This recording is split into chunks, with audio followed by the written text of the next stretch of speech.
संविधान दिवस है और हम लोग भारत का जो संविधान है उसकी जो उद्देशिका है, प्रस्तावना है, उसकी हम लोग शपथ लेंगे।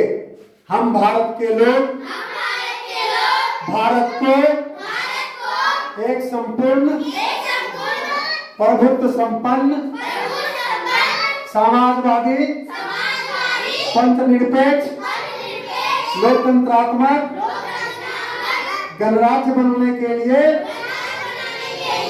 तथा उसके समस्त नागरिकों को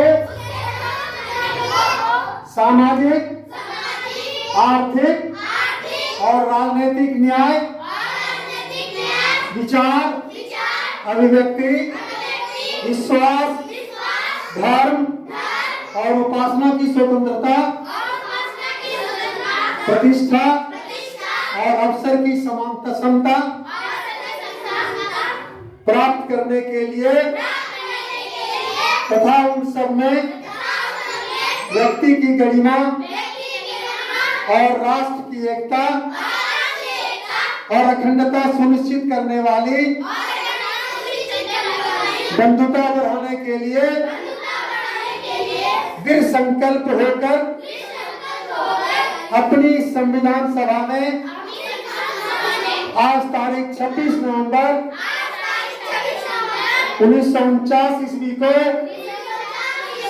एतद द्वारा इस संविधान को अंगीकृत, अधिनियमित और आत्मार्पित करते हैं।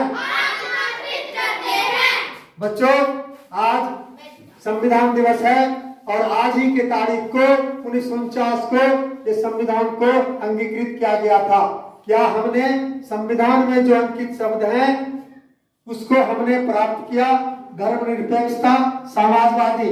आज कल ही सुप्रीम कोर्ट ने एक फैसला दिया है हमारे देश के महान वकील के द्वारा दायर याचिका में, जिसमें उन्होंने कहा था कि प्रस्तावना से पंथनिरपेक्ष और समाजवादी शब्द हटा दिया जाए। मैं भारतीय न्यायालय के सर्वोच्चतम न्यायालय का सम्मान करता हूँ, आदर करते हुए कहता हूँ कि न्यायालय ने कहा कि ये जो इतने वर्षों से चला आ रहा है, संविधान में जो संशोधन होता है उसका अधिकार पार्लियामेंट को है, न्यायालय इसमें कुछ नहीं कर सकता है। इसलिए बंधुओं, हमारे देश में आज भी सामाजिक, आर्थिक और राजनीतिक न्याय नहीं मिल पा रहा है। हमें विचार करने पर, अभिव्यक्ति करने पर मुकदमे दर्ज किए जाते हैं, अनाप शनाप रूप से प्रताड़ित किए जाते हैं, धर्म और विश्वास के नाम पर अत्याचार किए जाते हैं। इसलिए सबों को समानता मिलनी चाहिए और इसके लिए बंधुता के नारे को आगे बढ़ाना है। इसलिए हम आप सबों को आज के दिन संविधान में अंकित उन तमाम बिंदुओं पर अपने को अग्रसर करने के लिए प्रयास करने की कसम उठानी चाहिए। जय हिंद, जय भारत।